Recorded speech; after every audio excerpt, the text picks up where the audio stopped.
France Culture, en français dans le texte, la dictée de Rachid Santaki.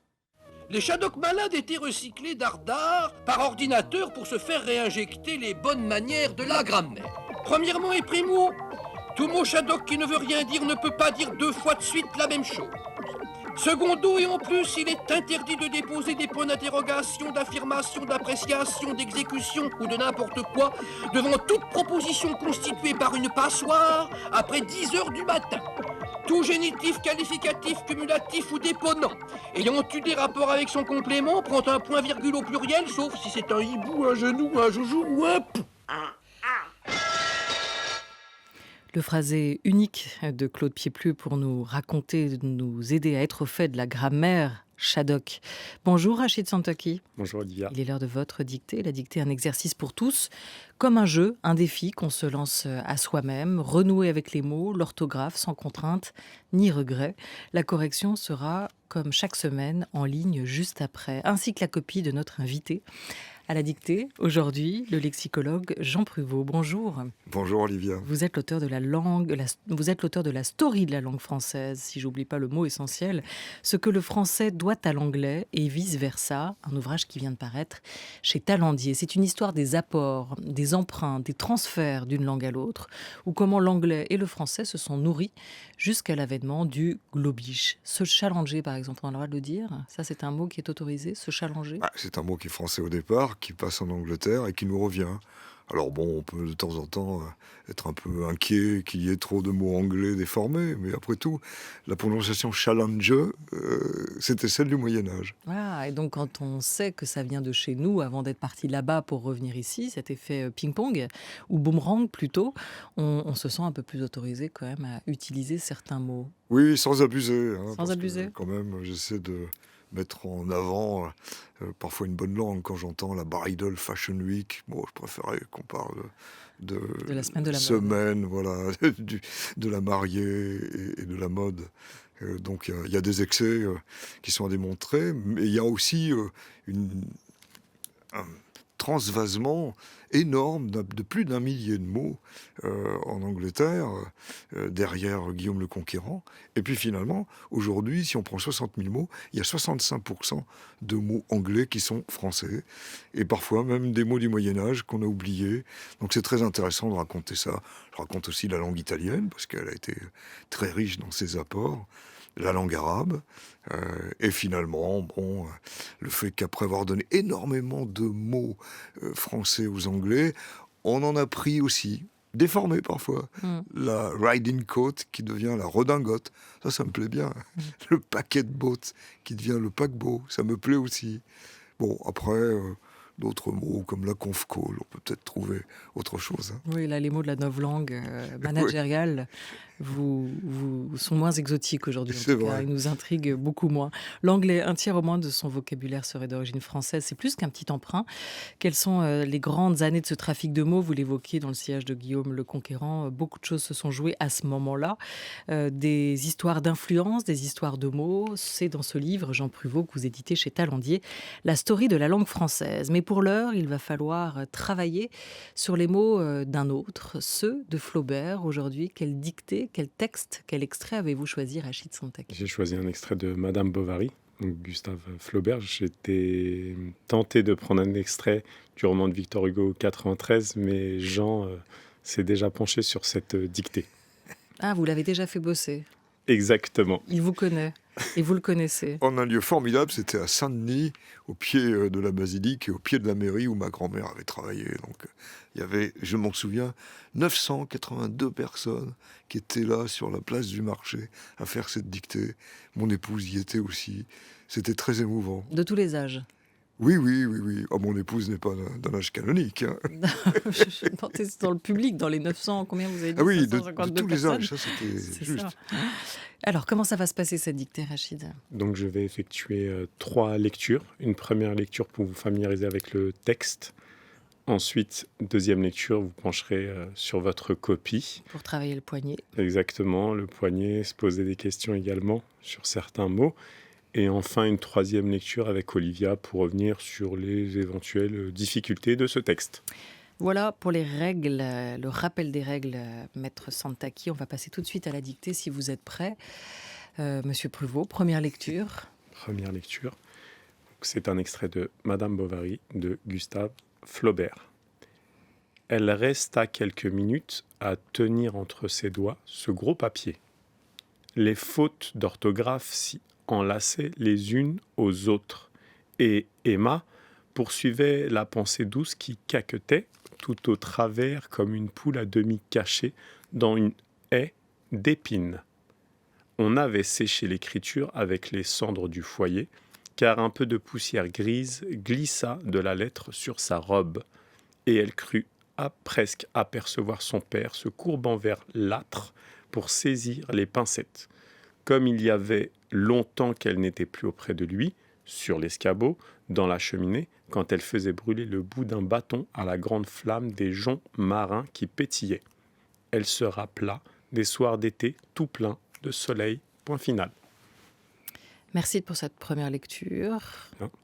Est-ce que tout le monde est prêt? Est-ce que la feuille est sortie? Est-ce que le stylo est en main? Est-ce que le poignet est délié? Ah, ça, peut-être pas assez. Bon, la concentration est intense. Eh bien, on peut commencer. Très belle et bonne dictée, cher Jean, et à toutes nos auditrices et auditeurs. Elle resta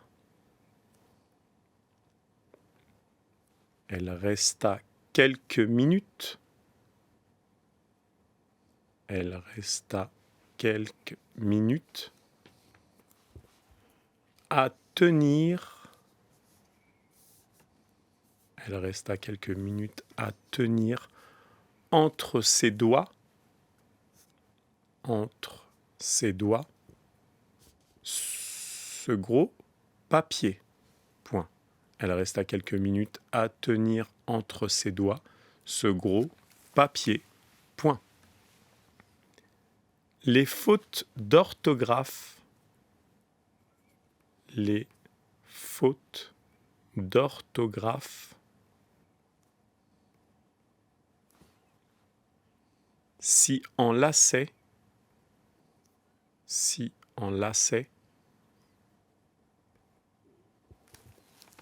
les unes aux autres, virgule. Les fautes d'orthographe s'y enlaçaient les unes aux autres, virgule. Et Emma, les fautes d'orthographe s'y enlaçaient les unes aux autres, virgule. Et Emma poursuivait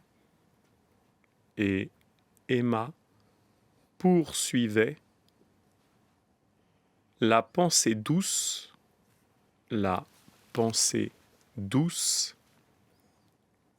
et Emma poursuivait la pensée douce qui caquetait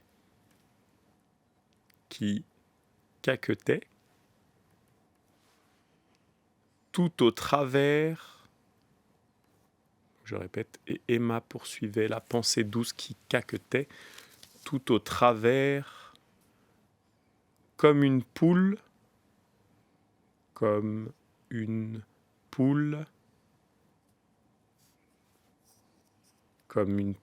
à demi cachée,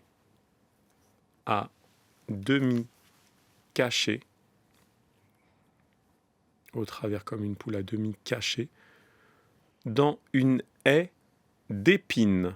Point. Dans une haie d'épines. Point. Fin de la dictée pour les écoliers. On avait séché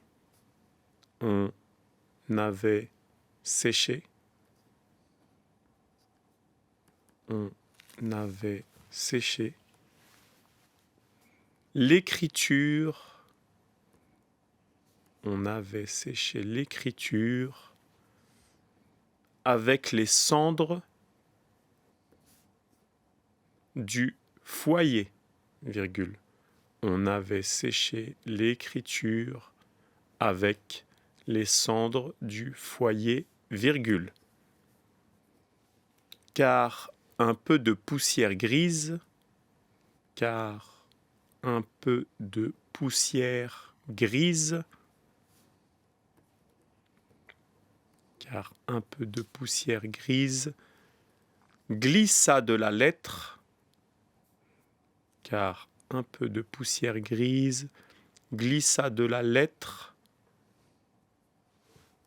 sur sa robe, virgule, sur sa robe, virgule, car un peu de poussière grise glissa de la lettre sur sa robe, virgule. Et elle crut presque apercevoir, et elle crut presque apercevoir, et elle crut presque apercevoir son père,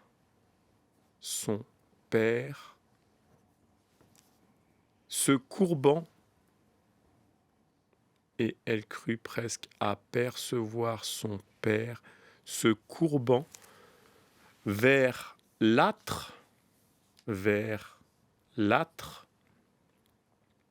et elle crut presque apercevoir son père se courbant vers l'âtre pour saisir les pincettes, point. Et elle crut presque apercevoir son père se courbant vers l'âtre pour saisir les pincettes, point. C'est pas tout à fait fini, mais vous êtes très silencieux. Tout va bien? Le Oui, rythme? oui, je crois.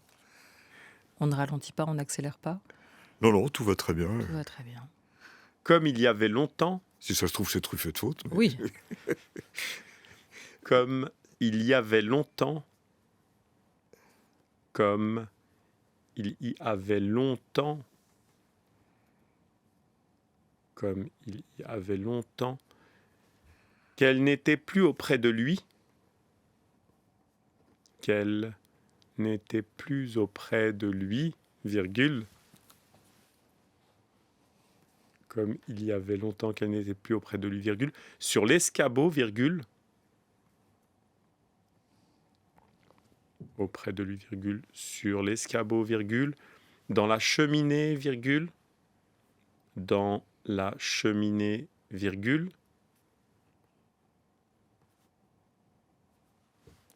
quand elle faisait brûler,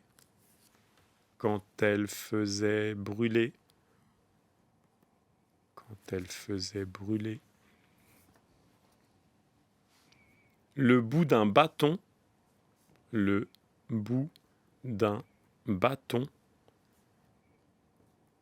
quand elle faisait brûler le bout d'un bâton, à la grande flamme,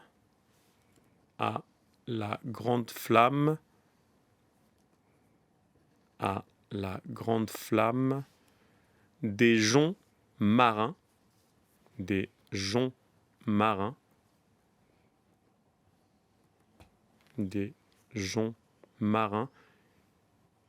qui pétillaient, point d'exclamation. Je répète, dans la cheminée, virgule, quand elle faisait brûler le bout d'un bâton à la grande flamme, des joncs marins qui pétillaient, point d'exclamation, suivi de point de suspension. Donc point d'exclamation, une autre ponctuation, point de suspension. Elle se rappela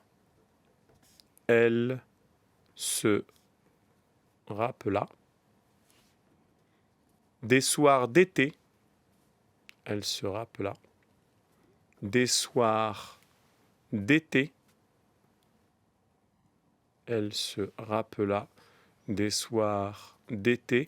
tout plein de soleil. Elle se rappela des soirs d'été, tout plein de soleil, point final. tadam. J'effectue une troisième lecture ou je pense que la lecture était assez Est-ce que vous longue. voulez vous relire peut-être? Est-ce que vous voulez vous relecture? J'étais presque. Est-ce que vous voulez on vous peut faire une relire? Troisième lecture, oui, d'accord. c'est toujours, il faut être prudent. Elle resta quelques minutes à tenir entre ses doigts ce gros papier, point. Les fautes d'orthographe s'y enlaçaient les unes aux autres, virgule, et Emma poursuivait la pensée douce qui caquetait tout au travers comme une poule à demi cachée dans une haie d'épines, point. Fin de la dictée pour les écoliers. on avait séché l'écriture avec les cendres du foyer, car un peu de poussière grise glissa de la lettre sur sa robe, virgule. Et elle crut presque apercevoir son père en courbant vers l'âtre pour saisir les pincettes. Point. C'est en courbant, mais j'avais entendu se courbant. Se courbant, pardon. Oui, voilà. Son père se courbant vers l'âtre pour saisir les pincettes. Point. Comme il y avait longtemps qu'elle n'était plus auprès de lui, virgule, sur l'escabeau, virgule, dans la cheminée, virgule, quand elle faisait brûler le bout d'un bâton à la grande flamme des joncs marins qui pétillaient, point d'exclamation, suivi de point de suspension, elle se rappela des soirs d'été tout pleins de soleil, point final. Jean Pruvot, niveau de difficulté pour vous de cette dictée? Peut-être paraître prétentieux, elle ne me paraît pas difficile, mais bon, peut-être que j'ai fait des fautes de salaire, mais non, je ne pense pas qu'il y ait beaucoup de difficultés. En revanche, il y a des mots passionnants. La langue de Flaubert, vous l'aimez? Oui, je l'aime beaucoup parce que, bon, vous savez, c'était Madame Bovary, c'est moi, c'était le grand cri de Flaubert, et il se voulait donc le premier des réalistes, et ça a été un effort pour lui. Hein. Il souhaitait véritablement quitter le romantisme pour devenir réaliste. Et il a donc décrit. Et en décrivant et les sentiments et le moindre détail. Et d'ailleurs, il y avait une formule qui me revient. J'étais prof de lettres, donc je m'en souviens un petit peu, qui était le petit détail qui fait vrai. Et c'est chez Flaubert qu'on a ça. Ce petit détail qu'il ajoute ici, les pincettes, la cendre. Et ce sont ces petits détails qui font vrai et qu'on ne trouvait pas forcément dans le romantisme où, au contraire, il y avait un élan. Il fallait avoir l'esprit dans la tempête et dans, finalement, le moi profond. Donc, j'aime beaucoup, comme j'aime le romantisme, hein, mais il y a une unité, il y a une cohérence chez Flaubert.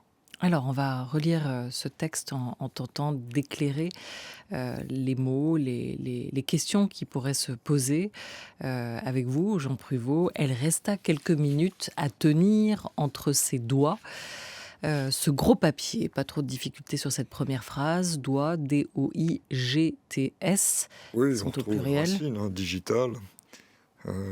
Donc, quand on parle de montre digitale, on se trompe un peu parce que c'était sur des calculs un peu numériques. Mais doigts, D-O-I-G-T, c'est une difficulté, effectivement, pour les enfants, je le comprends. En revanche, une fois qu'on le sait, ça ne bouge pas, ça ne change pas. C'est toujours, du coup, agréable de l'apprendre. Les fautes d'orthographe. Tiens, comment on écrit orthographe? Ça, c'est peut-être un des mots les plus difficiles. On va tout de suite dédouaner les élèves qui auront fait une faute, parce que quand on prend nos premiers dictionnaires, celui de Richelet, il l'écrivait sans H. Donc en 1680, le premier dictionnaire français, il n'y a pas d'H. Mais dès le deuxième, celui de Furetière en 1690, qui faisait partie de l'Académie, et dès le troisième avec l'Académie française en 1694, là il y a un H. Et c'est définitif. Alors bien sûr, il y a les tenants d'une orthographe simplifiée qui aimeraient l'enlever. Mais une fois qu'on a retenu ortho, qui veut dire droit, qu'on va retrouver dans orthopédiste, on comprendra que c'est l'écriture normée, droite, la bonne. Bon. Voilà, et Flaubert ne s'y s'est pas trompé. Orthographe, O-R-T-H-O-G-R-A-P-H-E. Les fautes, F-A-U-T-E-S. Hein. Alors, si enlaçait les unes aux autres, enlaçait peut-être une difficulté pour certains, deux S, C-C-D. Oui, alors la possibilité de le confondre avec Pruvot, le verbe hein. se lasser, elle a deux S-E-R, mais il faut toujours remonter à la racine. Se lasser, c'est on est là, L-A-S, donc on se lasse de quelque chose. Tandis que là, c'est comme les lacets de la chaussure, on enlace, et donc on bloque ces lacets, donc C-A-I-E-N-T. Voilà, E-N-L-A-C-C-D-A-I-E-N-T. Les unes aux autres, virgule. Et Emma poursuivait, AIT, la pensée douce qui caquetait tout au travers comme une poule à demi cachée. Caqueter, c'est donc le son, le gloussement de la poule. Alors bon, c'est vraiment ce qu'on appelle une onomatopée, c'est-à-dire qu'on reprend le son le cac, et le on cac, fait cac, des basses de la basse-cour. Hein. Alors, on a parfois dit très méchamment à propos des dames qui caquetaient auprès du feu, mais évidemment, elles avaient des choses à régler, donc c'était normal qu'elles parlent. Mais bon, la poule caquette, c'est son rôle. Et ça s'écrit C-A-Q-U-E-T-A-I-T en l'espèce, puisque nous en sommes là, la pensée douce qui caquetait. Tout au travers, comme une poule à demi cachée. Trait d'union ou pas entre demi et caché? Alors moi j'en ai mis un, je pense qu'il y en a un. Eh bien Flaubert n'en a pas mis un. Je pense qu'il n'y a pas deux, bien sûr, puisque c'est devant. Mais le trait d'union, moi, il me semble, s'impose. Pas aux yeux de Flaubert. Oui. Au travers, alors bien à retenir pour les élèves que c'est au singulier, a eu, mais travers vient de traverser, donc il y a un S. Mhm. Hein, parfois, il y a des mots comme ça qui sont issus des verbes et qui gardent la forme du verbe. Par exemple, galoper a donné galop, G-A-L-O-P. Mhm. Il y a d'abord eu le verbe, et il y a eu d'abord traversé, et après travers. Alors, de la même manière, Rachid Santaki ne fait pas la liaison, mais c'est dans une haie d'épines, D-A-N-S, une haie, Oui. H-A-I-E, H-A-I-E. ne pas oublier le H, d'épines. Est-ce qu'il y en a plusieurs ou pas? Ah oui, à mon avis, il y en a plusieurs. Oui. Donc vous mettez un S à épines. Oui, Épines, pas de difficulté, E-P-I-N-E-S. Bravo. On avait séché l'écriture avec les cendres du foyer.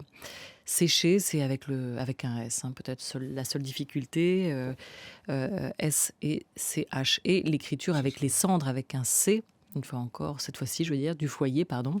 Alors cendre, c'est un joli mot parce que ça fait partie, c'est un mot un peu barbare que les linguistes utilisent en disant que c'est une épenthèse. Alors qu'est-ce que ça veut dire?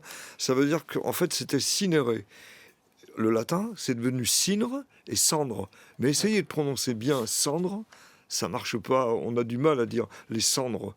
Et donc, en le prononçant, petit à petit, on a rajouté un D. Et ce D n'a aucune origine étymologique. C'est juste pour la prononciation. Et puis, c'est resté. Comme chambre, caméra a donné chambre, a donné chambreux, mais prononcer moreux, c'est presque impossible. Il y a eu un B. C'est ce qu'on appelle des consonnes. Alors, le mot est barbare, mais j'aime bien utiliser le mot barbare. Épanthétique. Épanthétique. Voilà.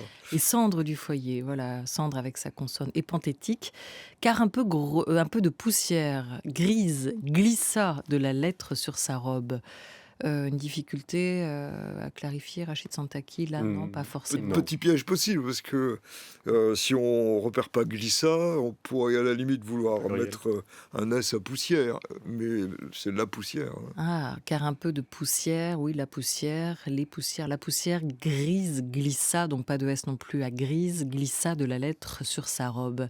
Et elle crut presque apercevoir son père. Alors, cru, ne pas confondre avec l'adjectif cru, Oui, bien sûr. avec la crudité, le cru. Donc, ici, c'est un verbe. Vous l'écrivez comment? Avec ou sans accent circonflexe? Non, C-R-U-T. Mhm. Parce que c'est tout simplement l'imparfait. Et alors, bon, le fameux piège habituel qu'on apprend tous à percevoir, bien sûr. Un P ou deux P? Eh bien, un P, oui. Pourquoi? Il y a une raison? Alors, parce que c'est la contraction de A, plus loin, percevoir. Donc, ça explique qu'il n'y ait pas deux P. Mais bon, cela dit, on cherche parfois des logiques. Dans apparaître, rien n'est bien net, il y a deux P. Bon. Dans approfondir? Approfondir, deux P. Il y en a deux, dans appeler. Oui. Voilà, apercevoir son père se courbant vers l'âtre pour saisir les pincettes. Âtre, A, accent circonflexe, oui, voilà. T-R-E. Est-ce qu'on aurait pu hésiter avec est-ce qu'un H aurait pu le précéder? Oui, alors la chance de ce mot veut qu'il n'ait pas d'homonyme. Il n'y a pas un autre mot âtre. C'est pas comme O, E-A-U, etc. Bon, ou SO, S-C-E-A-U, S-O-T. Donc, une fois qu'on l'a retenu, alors moi je retiens toujours la flamme au-dessus avec le A. Je pense, on a une amie, la Sandrine Campos, qui fait des schémas, des dessins. Il faut rajouter quelque chose, les flammes. Voilà, on retient les flammes sur l'âtre. Pincette, P-I-N-C-E-D-T-E-S. Comme il y avait longtemps qu'elle n'était plus auprès de lui, A-U-P-R-E-S de lui, sur l'escabeau. Escabeau, peut-être. Alors, escabeau... Vous l'avez écrit comment, Jean Pruvot, l'escabeut? En ancien français, c'était l'escabelle. Et tous les mots qui sont passés en L sont devenus presque toujours en O, le portel, le porto. On a eu beaucoup de choses comme ça. Alors, longtemps, bon, c'est le début de Proust, de Marcel Proust, de son roman, mais L-O-N-G, plus loin, T-E-M-P-S, ça c'était autrefois, et ça s'est agglutiné, et c'est d'un seul mot. Et évidemment, un étranger, pour avoir envie de dire longtemps, Mais il n'aurait peut-être pas tort, parce qu'au Moyen-Âge, c'est comme ça qu'on devait prononcer. Non, bon, l'escabeau, vous l'écrivez comment, du coup? B-E-A-U. D'accord. Bon, pas comme l'escargot, en fait. Non. Mais on aurait pu aussi hésiter. Dans la cheminée, quand elle faisait brûler, faisait F-A-I-S-A-I-T, brûler, B-R-U, accent circonflexe, L-E-R, le bout d'un bâton à la grande flamme des joncs marins qui pétillaient. Est-ce qu'il y a un mot ou un niveau de Alors, difficulté bâton, ici c'est pour vous? facile à retenir, parce qu'il y a en vocabulaire familier la baston. On dit encore bastonner. Donc quand il y a un S qui disparaît, il y a un accent circonflexe qui s'installe le plus souvent à la place, donc avec un accent circonflexe. Flamme, F-L-A-2-M-E, les joncs peut-être? Alors, Jon, J-O-N-C-S, J-O-N-C-S. avec ce C qui donc, ne s'entend pas. Oui. Et qui vient d'où? Alors, joncher, c'était le fait d'être par terre avec des joncs, et qui, je n'espère pas me tromper, est un mot d'origine germanique. Bon, alors après, l'orthographe, elle est variable évidemment, mais on a la chance qu'on est jonché, donc on peut rester assez. Moi, j'avais une difficulté, j'ai hésité un peu, mais peu de temps, sur qui pétillait. Parce que, à la limite, la grande flamme peut aussi pétiller. Mais une flamme qui pétille, elle pétille moins quand même que ces joncs qui pétillent. Donc j'ai mis le pluriel. A-I-E-N-T. Oui. P-E-T-I-2-L-A-I-E-N-T. Elle se rappela des soirs d'été tout plein de soleil. Plein, vous mettez un S ou pas? Non, pour moi c'est un adverbe, donc j'en mets pas.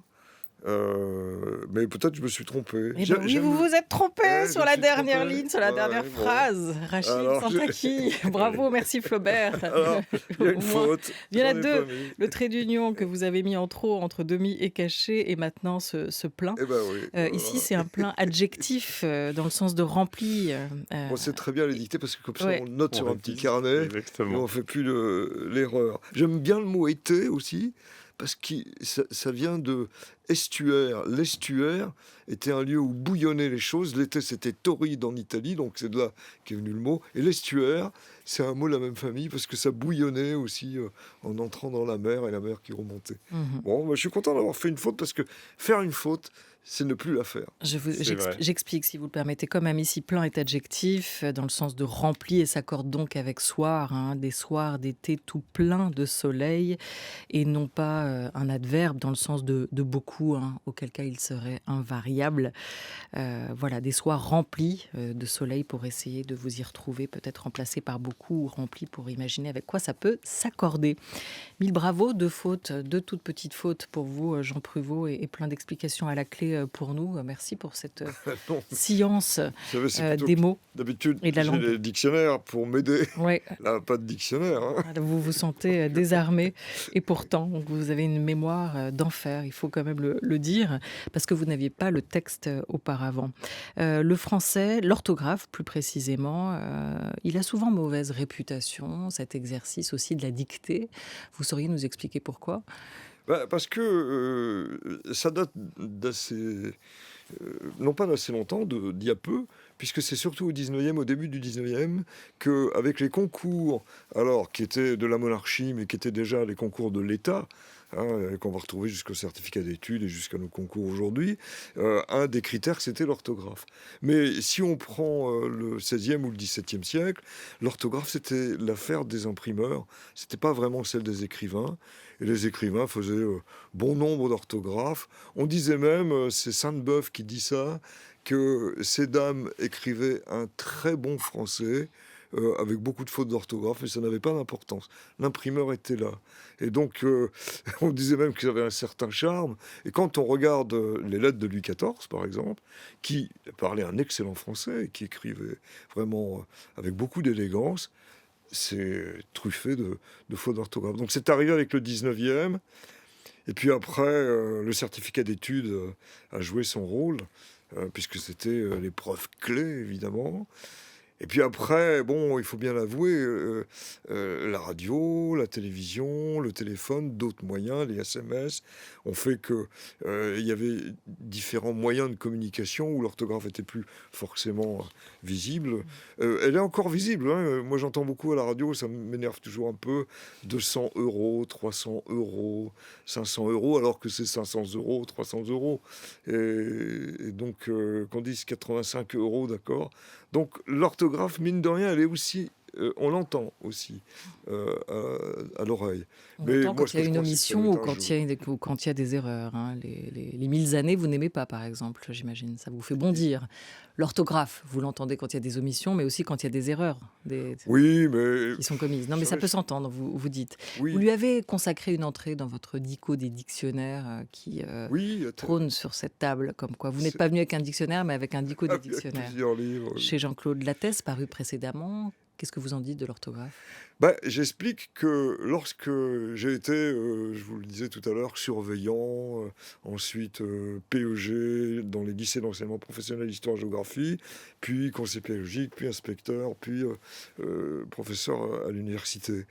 Et donc c'est un parcours non pas du combattant, mais où je n'ai cessé de travailler.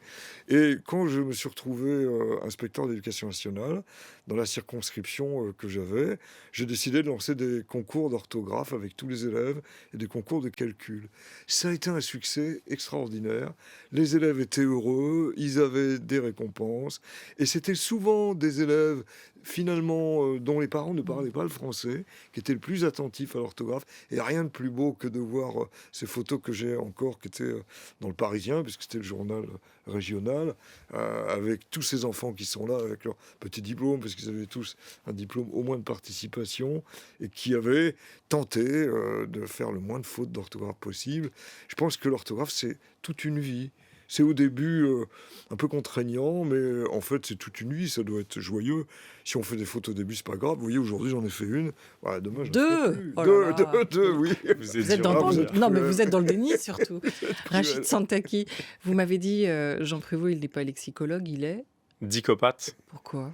Dicopathe, c'est ce mot, j'ai découvert. Il m'a invité à l'une de ces journées des dictionnaires où j'ai rencontré des gens incroyables qui écrivaient des dictionnaires sur des thématiques.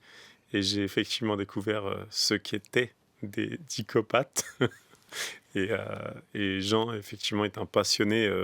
Mais un dicopathe, c'est vrai que ça peut faire peur. On peut se dire que c'est quelqu'un qui va être rigide sur la langue.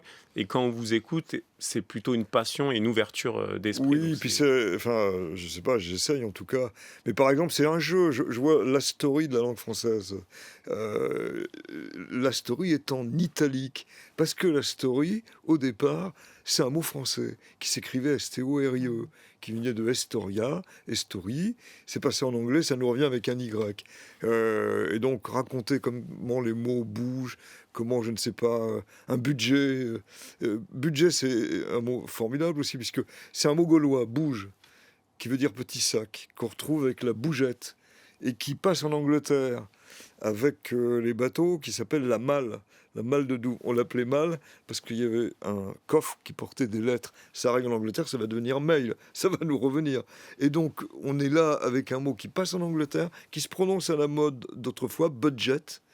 Et puis, quand le Parlement ouvrait ce qui concernait donc les finances au Parlement, il disait to open the budget, ouvrir le sac où il y avait l'argent, symboliquement. Et ça nous revient, c'est sous la Révolution qu'on a repris ce mot. Et maintenant, tous, on établit des budgets pour un projet. Et donc, que les mots voyagent comme ça a du charme. Et l'orthographe est parfois le témoin d'une prononciation d'hier aussi. C'est pour ça que c'est compliqué. Vous écrivez fleur, F-L-E-U-R, parce qu'autrefois on prononçait flower, d'où flower. En anglais, ouais. Et tower, tower. Pareil. 1000 histoires, 1000 exemples à retrouver dans ce livre, La story de la langue française, ce que le français doit à l'anglais et vice-versa. Votre dernier livre, Jean Prévost, vient de paraître chez Talendier. Vous aimez les anagrammes? Oui. Oui? Eh bien, ça tombe bien, parce qu'on va tout de suite partir retrouver notre serial anagrammeur. Il y avait des Instagrammeurs, maintenant on a des anagrammeurs. Et c'est Étienne Klein qui nous rejoint tout de suite sur France Culture.